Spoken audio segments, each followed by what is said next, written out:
Neste domingo, o país registrou mais um vazamento de milhões de dados de brasileiros na internet. Mesmo depois da aprovação da Lei Geral de Proteção de Dados, esse é o 7º mega vazamento somente este ano. Pois é, sobre os motivos e as medidas de proteção, eu conversei com o advogado e professor Danilo Doneda, membro do Conselho Nacional de Proteção de Dados e da Privacidade.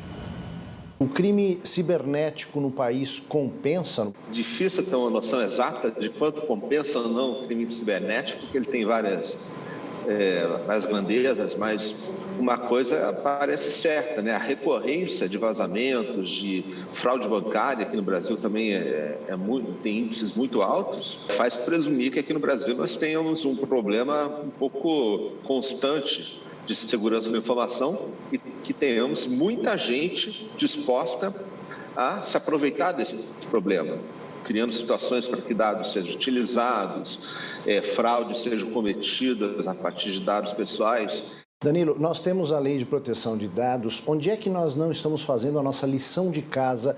A Lei Geral de Proteção de Dados, Aldo, é muito recente. Ela entrou em vigor há coisa de 6 meses, em setembro de 2020. Então, a gente ainda está realmente nas primeiras fases da sua implementação. Você tem uma autoridade pública, a ANPD, que fiscaliza a lei, que ainda está sendo, em vários aspectos, montada. Eu imagino, eu espero muito, sinceramente, que ela tenha um efeito para tudo isso, mas esses efeitos a gente só vai ver, começar a perceber a médio e longo prazo.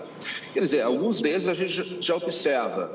Muitas empresas, muitos órgãos estão tendo mais cuidado, estão começando a se comunicar com o cidadão, com o cliente, pedindo as devidas autorizações, avisando que vai ser feito cuidado. Isso daí é muito bom. Isso mostra que muitas empresas estão levando a sério as mudanças, mas, de fato, isso depende de algum tempo para a gente verificar em escala. Você apontou isso é um trabalho para médio e longo prazo. O que é possível fazer agora, do ponto de vista do cidadão comum? Primeiro, como saber se os dados de cada um de nós foi comprometido? Como é que a gente pode saber isso? E segundo, como é que a gente pode proteger melhor esses dados? Bom, primeiro, não existe propriamente uma solução só que avise o cidadão que os dados tenham sido comprometidos. Algumas empresas até vendem serviços de monitoramento de CPF, que, dependendo do cidadão, ele pode optar por assinar ou não.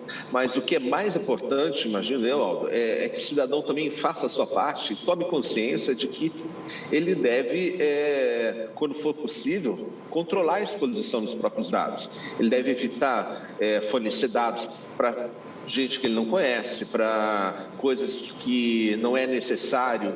Quando não é necessário fornecer o dado, ele simplesmente não deve fornecer, assim por diante.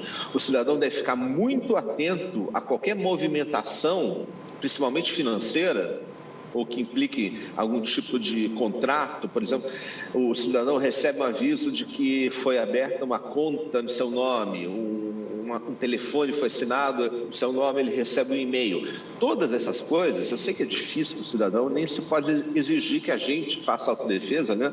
Mas, infelizmente, a gente está numa situação na qual a gente tem que ficar atento a tudo isso, porque isso pode significar não propriamente um erro da empresa, isso pode significar que alguém usou teus dados para abrir uma conta, para contrair um empréstimo, enfim, para assumir alguma obrigação em teu nome, no nome do cidadão, e que, eventualmente, vai ser cobrado do cidadão depois. Então, sistemas de monitoramento de informações. O Banco Central, por exemplo, possui um sistema que é gratuito, chamado Registrato. Ele registra todas as operações financeiras em nome de uma pessoa. Infelizmente, a gente está numa situação que implica também que o cidadão que não queira ser prejudicado tenha que ter um nível maior de alerta. Não oferecer dados sem motivo e procurar monitorar e ficar atento para qualquer movimentação que ele não reconheça, que tenha a ver com seus dados e, principalmente, com a sua vida financeira.